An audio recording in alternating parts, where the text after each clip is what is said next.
តោះបងប្អូនថ្ងៃនេះគឺមានគូពិសេសដែលបងប្អូនអាចទទួលបានការទស្សនាដោយរីករាយបានហើយក៏ជាគូដែលអាចនិយាយបានថាគឺជក់ចិត្តដិតអារម្មណ៍ផងដែរបាទដូច្នេះគឺបងប្អូនទាំងអស់គ្នាអាចចូលរួមទស្សនាបានជាមួយនឹងខ្ញុំបាទហើយ admin គឺនឹងលើកយក3គូជូនដល់បងប្អូនយើងបាទសម្រាប់នៅវេលាម៉ោង8យប់គឺការប្រកួតក្នុងពានរង្វាន់ AFC បាទ Asian Cup អុយ20ឆ្នាំបាទបានន័យថាក្រោម20ឆ្នាំសម្រាប់បាល់ទាត់នារីបាទគូទី1គឺជប៉ុនជាមួយនឹងឥណ្ឌាបាទហើយគូនេះគឺបងប្អូនអាចរងចាំទស្សនាបាន admin ក៏ធ្វើការផ្សាយបន្តផ្ទាល់ដែរបាទសម្រាប់គូនេះបាទបើនិយាយទៅគឺឥណ្ឌាក៏ជាក្រុមមួយដែលខ្លាំងដែរហើយជាពិសេសគឺជប៉ុនបាទគឺជាក្រុមមួយដែលខ្លាំងកាន់តែខ្លាំងតែទៀត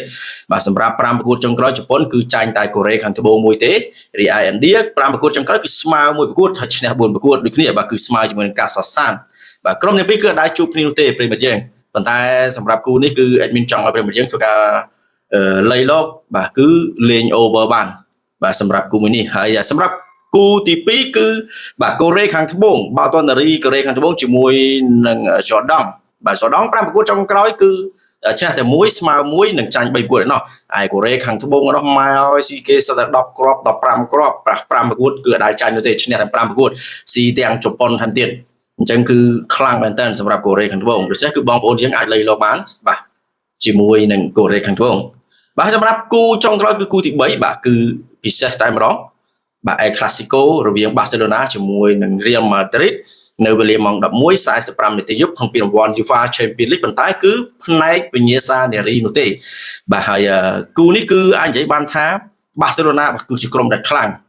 បាទ5ប្រកួតមិនដែលចាញ់នោះទេហើយ Real Madrid នោះ5ប្រកួតគឺចាញ់2ប្រកួតហើយ2ប្រកួតនោះគឺចាញ់នឹង Barcelona តែទៀតបាទនិយាយរួមទៅគឺជើងទី1 Barcelona ស៊ីក្នុងទឹកដី Real 6-2 ណោះបាទអញ្ចឹងឥឡូវនេះមកទឹកដីរបស់ Barcelona វិញម្ដងអញ្ចឹង admin អាចនិយាយបានថាគឺអត់ទុកមុខទេគឺ Barcelona នឹងធ្វើការលោតឲ្យយប់នេះអញ្ចឹងបងប្អូនអាចលេខលោក